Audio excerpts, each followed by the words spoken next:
voudrais essentiellement m'attarder sur l'intervention de mon ami et jeune frère, vice-président de l'Assemblée nationale de l'Ouganda, Dr Thomas Twaye-Bois.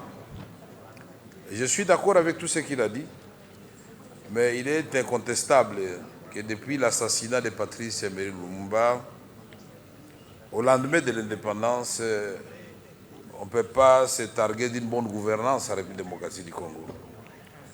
Nous sommes aussi d'accord que les contrats, par exemple, que nous avions signés avec la Chine à l'époque où j'étais à ma première prise de fonction ou élection comme président de l'Assemblée nationale, on avait discuté des contrats chinois, le cuivre, le cobalt, contre les infrastructures. Il fallait effectivement 12 millions de tonnes de cuivre, 625 000 kilos de cobalt, contre un montant qui représentait au total pas 6 milliards, 9 milliards. On les a payés, vous avez raison. Et à l'Assemblée nationale, nous avons fait une plénière qui a commencé à 10 h pour se terminer le lendemain à 4 h du matin. Et les recommandations de l'Assemblée nationale avaient été communiquées au gouvernement, à l'exécutif. Et comme vous le savez, il ne s'agit que des recommandations et des résolutions. Premier accrochage avec le gouvernement.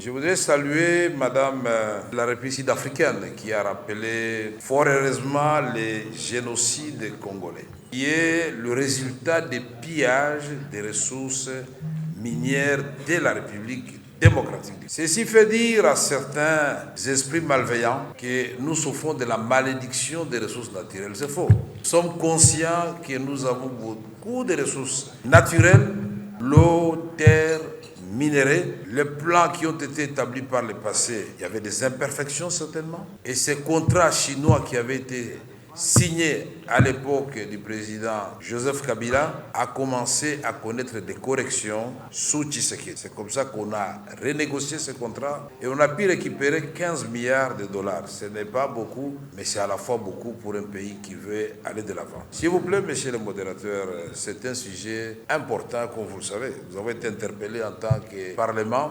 Je voudrais dire exactement ce que j'avais dit hier. Je vous ai exposé un projet où il est établi clairement et de façon naturelle que l'Ouganda, le Rwanda, le Sud-Soudan, la République centrafricaine, l'Angola, le Congo-Brazzaville, la Zambie, la Tanzanie, le Burundi, nous pouvons vivre en paix sur base d'une coopération régionale économique bien pensée. C'est l'antidote de tous les conflits que nous connaissons en République démocratique du Congo, qui sont dictés par les multinationales et les grandes puissances. Et j'ai conclu en disant que l'Afrique doit aimer l'Afrique. Je suis le premier défenseur de l'exploitation commune du pétrole de Lac Albert entre la République démocratique du Congo et l'Ouganda. Et je suis d'accord avec lui que nous devons souscrire à ces pipelines, puisque quand il s'agit de pays occidentaux, nous sommes trop pressés, mais il s'agit d'un voisin, nous allons le faire.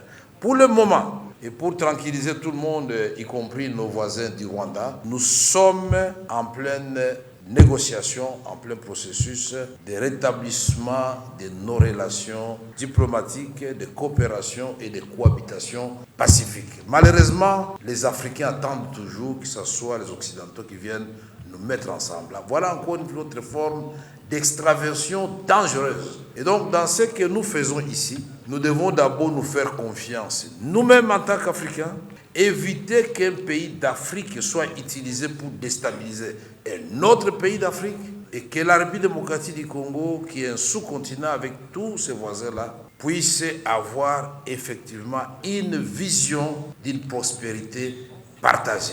L'Afrique centrale, l'Afrique australe, l'Afrique subsaharienne et l'Afrique de l'Est se porteront mieux et nous allons tous gagner puisque nous sommes 110 millions d'habitants, 2 345 000 km² 407. Nous avons plus de 120 millions d'hectares de terre, 53% de toutes les eaux douces d'Afrique.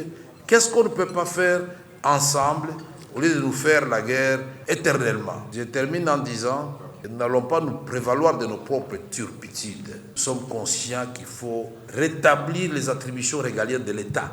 L'armée professionnelle, la police, la justice, l'administration et une bonne politique des affaires internationales et étrangères. Donc, l'Afrique, encore une fois, ce que nous disons, devons baser toutes nos réflexions sur l'amour, la justice, la vérité et la solidarité. Je vous remercie. Merci.